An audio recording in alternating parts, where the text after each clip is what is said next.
Hello dear students, welcome to this video again. Here our topic is lesson number 1, first lesson of science, plants the food produces. We have seen about the parts of leaf and now we are going to see how plants produce their food. Okay, so you must wonder that how plants produce their food, क्योंकि हम हमारा food कहाँ बनाते हैं, kitchen में बनाते हैं, और कहाँ से आता है हमारे लिए फूड, तो हम फूड मार्केट से लाते हैं. मार्केट में कहाँ से आता है, तो हमें प्लांट से फूड मिलता है. तो ये प्लांट्स फूड कहाँ से बनाते हैं, और as we know that every living thing needs energy to live and grow. तो from where does this plants bring this energy, कहाँ से वो एनर्जी लाते हैं. तो as we have kitchen in our house, similarly plants also have the kitchen, and the kitchen of the plant is leaf. Okay, a leaf is a kitchen of plant. They produce food here and then it is transferred to all parts of the plant. So how does this leaf produce food? ये leaf food कैसे बनाता है, तो हम step by step एक देखेंगे. सबसे पहले ये जो प्रोसेस है जिससे green leaves of the plant prepare food, उसे हम फोटोसिंथेसिस कहते हैं. ठीक है, ये वर्ड जो है फोटोसिंथेसिस, इसका मीनिंग है, it means that through this process और by this process green leaves of the plant prepare their food. ठीक है, और वो कुछ चीज़ें यूज़ करते हैं. जैसे हमें खाना बनाना हो तो हमें भी इंग्रेडिएंट्स की ज़रूरत होती है, वैसे ही प्लांट्स को भी उनका खाना बनाने के लिए कुछ इंग्रेडिएंट्स की ज़रूरत है, वो हम देखेंगे. सबसे पहले देखेंगे हम ये वर्ड का मीनिंग क्या है. तो फोटो मीन्स होता है लाइट. ठीक है, जो लाइट एनर्जी हम यूज़ करते हैं उसे यहाँ पे फोटो कहा गया है. और सिंथेसिस का मतलब होता है टू कंबाइन.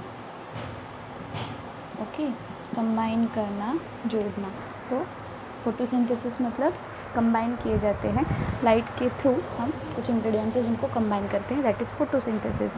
तो चलो देखते हैं फोटोसिंथेसिस करने के लिए हमें क्या क्या लगेगा. जैसे आप कभी कुछ चीज़ बनाते हो तो हमें वहाँ पे बताया जाता है कि हमें ये चीज़ें लगेंगी. तो चलो आज हमें फ़ोटोसिंथेसिस करना है. लीव्स कैसे फ़ोटोसिंथेसिस हम नहीं कर सकते, हम फ़ोटोसिंथेसिस नहीं कर सकते. ये फ़ोटोसिंथेसिस बस लीव्स ही कर सकते हैं. क्यों? क्योंकि उनके पास एक बहुत इम्पॉर्टेंट चीज़ होती है, chlorophyll. We have seen in the last video that leaves of the plant contains chlorophyll in it. Chlorophyll क्या होता है? It's a pigment. ठीक है, ये एक पिगमेंट है, एक कलर है, ग्रीन कलर पिगमेंट है. It's a pigment, it's of green colour, and due to which plants are green in colour, leaves of the plants are green in colour. ठीक है, तो कुछ लीव्स ऐसे होते हैं कि जो ग्रीन कलर के नहीं होते, तो फिर उनमें क्लोरोफिल नहीं होता. या फिर कुछ लीव्स ऐसे भी होते हैं कि जिनमें हाफ पार्ट अदर कलर होता है और हाफ पार्ट ग्रीन कलर होता है. तो उसमें जिस पार्ट में ग्रीन कलर है उतने ही पार्ट में उसमें क्लोरोफिल होगा. ठीक है, तो ये जो क्लोरोफिल है उसी के वजह से लीव्स फोटोसिंथेसिस कर सकते हैं. तो ये कैसे काम करता है हम ये देखेंगे. सबसे क्लोरोफिल मतलब समझ में आ गया. Chlorophyll means it is the green pigment which gives green colour to the leaf. Okay,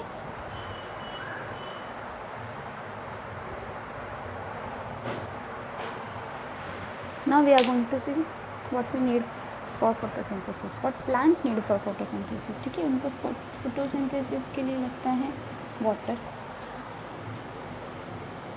और कार्बन डाइऑक्साइड, दो ही चीज़ें लगती हैं. ठीक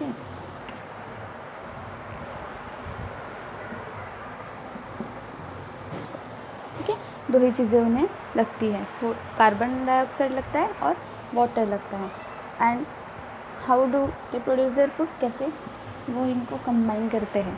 तो जैसे कि हमें खाना बनाने के लिए, अगर तुम लोगों को कोई खाना बनाना है तो हमें गैस की ज़रूरत पड़ती है. क्यों?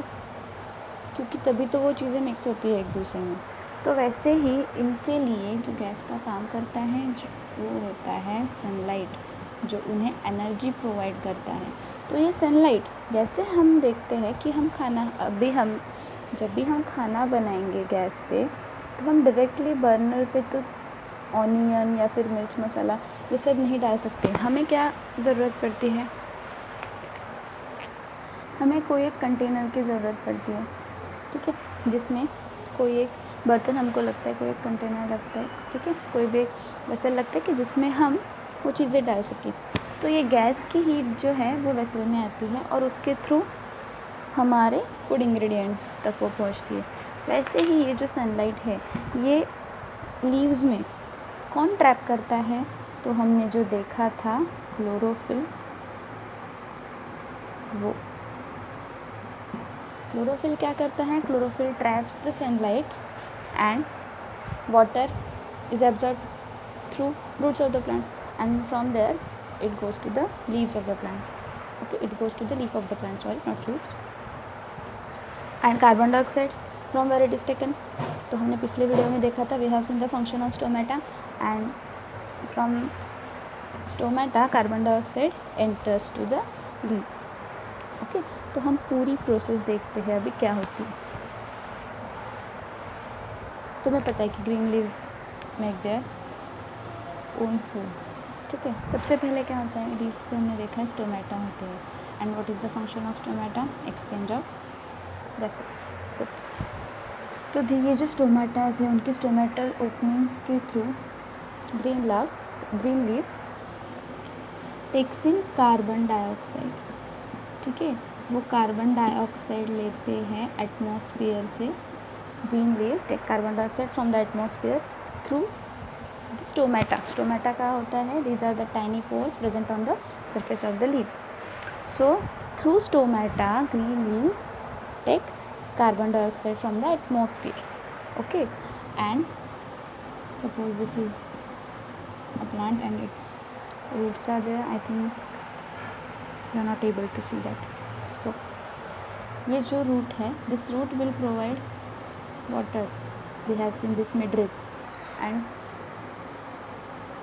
through these veins water is transported to all parts of the leaf. Okay, so water भी आ गया, यहाँ से water आएगा।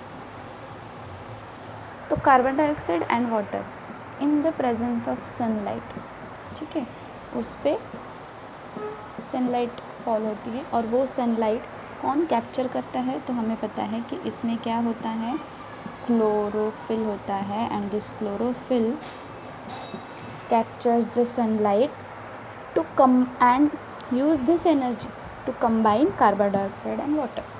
Okay, we'll see this again, we'll see this process again.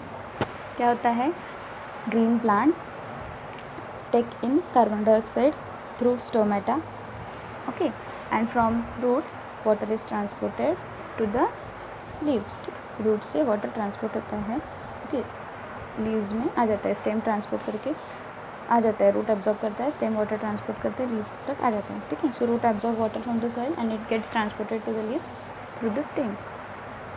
Now water is also present here. What chlorophyll does? इसने क्या किया, chlorophyll captures the sunlight and use this sunlight to combine carbon dioxide and water. अभी combine तो हो गया, अभी उससे बनेगा क्या,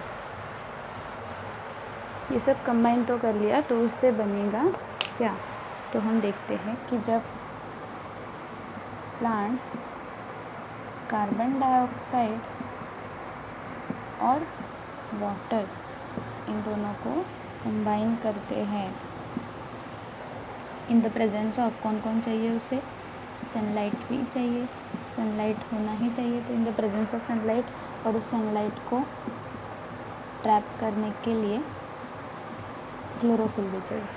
ठीक है, सो ये in the presence of chlorophyll and sunlight, ये दोनों ये प्रोसेस कैरी करते हैं, और इनके थ्रू क्या बनता है हमें, तो बनता है स्टार्च या फिर ग्लूकोज भी कहते हैं, जिससे हमें एनर्जी मिलती है.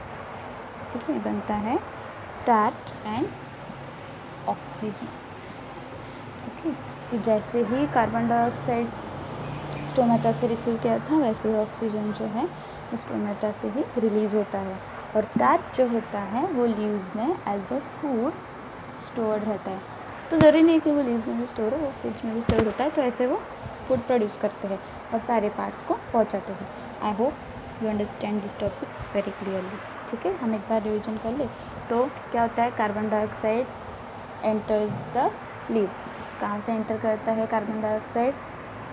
स्टोमेटा से, through stomata, and water which is absorb from the root reaches the leaves through stem.